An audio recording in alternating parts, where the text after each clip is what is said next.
Guess who won on Sunday at Darlington? That's right, Jeff Gordon. Hi, I'm Amber Wilson with the BF Goodrich NASCAR Report, and the only person that seems to be able to slow down Jeff Gordon and the Hendrick Motorsports team is Mother Nature.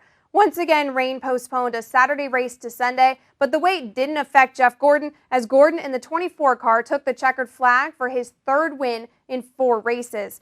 We spend a lot of time here discussing how good the Hendrick Motorsports drivers are and how their teams can get their cars around the track faster than all the other teams, but a team can slow down a driver as well. Take, for example, the case of 2006 Rookie of the Year, Denny Hamlin. Hamlin led Sunday's race for 168 of the first 221 laps, but his pit crew looked more like me changing a tire with less than 60 laps to go in the race, which would eventually doom the number 11 car. The lug nut folly at Darlington wasn't the first time Hamlin's team cost him the race. Back at Bristol in March, Hamlin led for 108 laps before a fuel pump issue made him give ground and finish 14th. At Martinsville the next week, Hamlin won the pole and led for 124 laps before a loose lug nut pushed him back to a third-place finish. Sunday, he was able to put all the problems aside and still get up for second place behind a steaming 24 car and Jeff Gordon, and that's basically been the theme to his season so far. Denny Hamlin stays put in 4th place as Jeff Gordon increases his lead atop the standings. Hamlin has finished in the top 3 and 5 of his last 9 races. Tony Stewart and Kurt Busch both are trending up after good finishes at Darlington. Kyle Busch was the biggest mover this week and moving down. Busch finished a distant 37th and moved down to 11th place in the standings. Remember, it's the top 12 that get into the chase for the championship this year, and sitting on that 12th spot is Dale Earnhardt Jr. And we bring in our own NASCAR expert, Pete Pistone, to talk a little junior. Obviously, he's been the talk ever since deciding to defect from DEI. How's this going to affect him for the rest of 2007, Pete? And where do you see him going in 2008? Well, Amber, you're right. It has been the talk of NASCAR. Actually, it's been the talk of the sports world ever since Dale Jr. made the announcement last week that he would indeed leave DEI and become a free agent.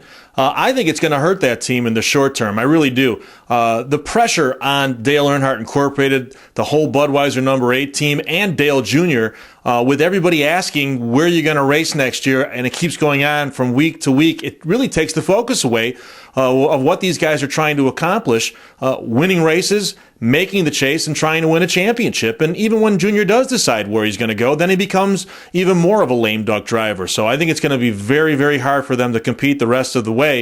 As for where he winds up, again, for my money, I think at the end of the day, it's going to be Richard Childress Racing. To me, the stars are aligned for Dale Jr. to follow in his father's footsteps, to wind up racing for Richard Childress. And let's be honest, I think all the criteria is there. Junior wants to win now.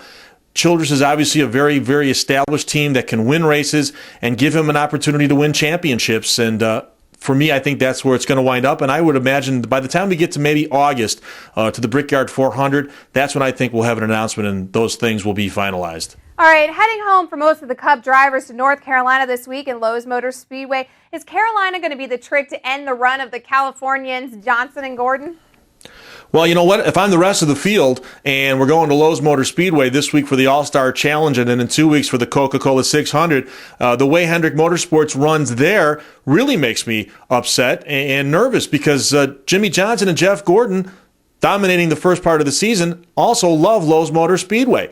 The All-Star Challenge this week, Jeff Gordon's won it 3 times. Jimmy Johnson's won it twice, including last year. And you know what? It's a non-points race. They call it wreckers or checkers. You either go home with the $1 million first prize or the car goes home on the back of the hauler. I think a lot of people are hoping to maybe just kind of throw caution to the wind and try to derail Gordon and Johnson. But again, at the end of the day, I just think that 48 and the 24 are going to be in the mix come Saturday night in Charlotte. Okay, thanks a lot as always, Pete. We look forward to hearing from you this weekend from Lowe's. For all of you out there, if you missed anything here today, go ahead and stop, refresh, and rewatch the BF Goodrich NASCAR Report. I'm Amber Wilson.